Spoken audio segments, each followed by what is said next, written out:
One of the most glaring yet overlooked labor issues in the state of Colorado resides within prison labor.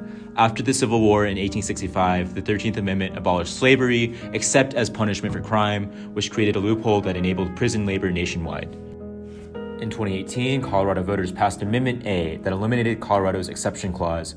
It won by a large margin, winning the support of 66% of the state voters. It is noted that the amendment doesn't say that people in prison shouldn't work, but they can't be compelled or forced to work.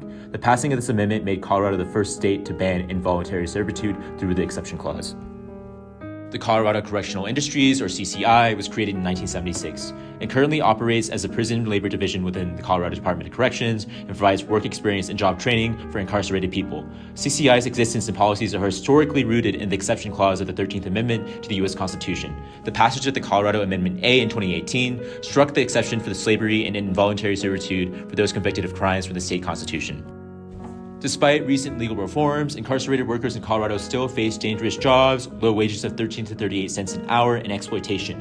While Amendment A symbolically rejected the 13th Amendment's exception at the state level, practical changes have been limited, as lawsuits and reports continue to highlight unsafe conditions and ongoing exploitation under the CCI system. On February 15, 2022, a class action lawsuit was filed against the governor of Colorado, Jared Polis, claiming that Colorado is failing to comply with the 2018 constitutional amendment that banned involuntary labor in state prisons. The plaintiff of this case is Harold Mortis, represented by his legal team. Richard Lilgoros was a former plaintiff who helped file the case, but he voluntarily requested to be removed as of August 26, 2025. Mortis was incarcerated for second-degree murder and placed in the Fremont Correctional Facility in Canyon City, Colorado. He filed this case because he was forced to work in prison at the kitchen, serving food to his fellow inmates while he was sick with COVID. When he tried to get out of working, he was threatened with a loss of earned time, so he continued to work. On the other end, the defendants are Governor Jared Polis and the Colorado Department of Corrections and its executive director, Moses Andre Stansel. Later that year, in May 2022, Polis and his legal team filed a motion to dismiss. However, this attempt to end the case early ultimately failed. In August 26th, a judge denied both the plaintiffs and defendants summary judgment, moving the case to a full trial. The case is still ongoing as of today. However, the latest news articles that have covered this case were published on October 7th.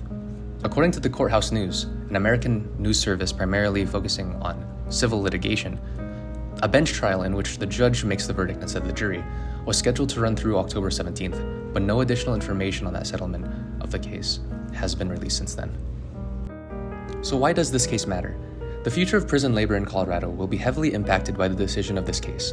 The ruling will set a precedent for what constitutes prison privileges or the rights of incarcerated people. The ruling could also bring about positive changes in how prison labor is operated, ensuring that it is not forced labor and is indeed done out of the incarcerated person's own will.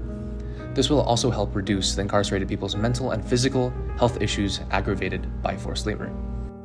Colorado's violation of Amendment A has led to an ongoing practice of forced prison labor under threat of punishment and impacts incarcerated Coloradans the most, especially Black and Latino Coloradans who are disproportionately jailed and put to work.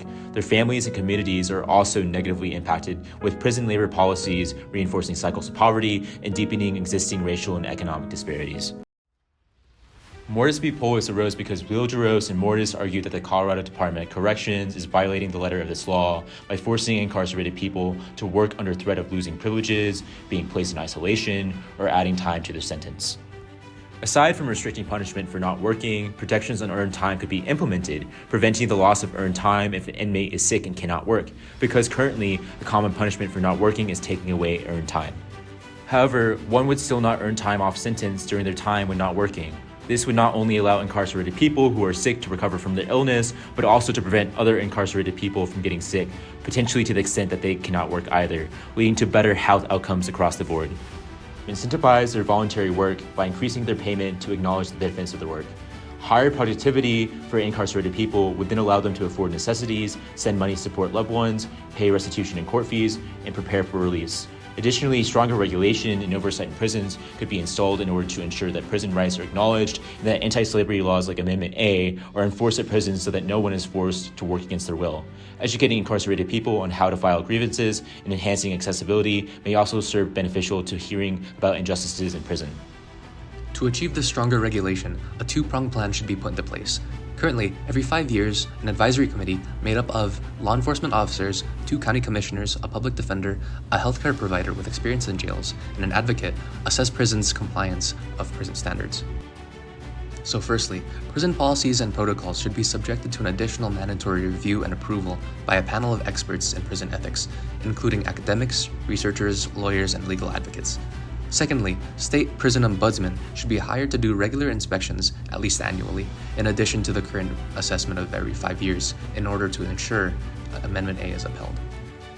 To achieve this, Colorado could essentially follow in the steps of Virginia, which has passed an amendment creating the Ombudsman Office to monitor the conditions of confinement, support inmate advocacy, collect and analyze data related to complaints received, issue public reports of findings, assist local governments in establishing oversight committees, and conduct inspections of facilities. Findings of violations should be responded to by increased frequency of inspections and comprehensive review of the violation by the Advisory Committee and the Ombudsman's Office. As the days pass, Mortis v. Polis is approaching its end, with important repercussions in terms of compelled labor in Colorado prisons. However, in the U.S. at large, incarcerated people are still susceptible to the exception clause, being compelled to work stripped of a constitutional freedom under the pretense of punishment.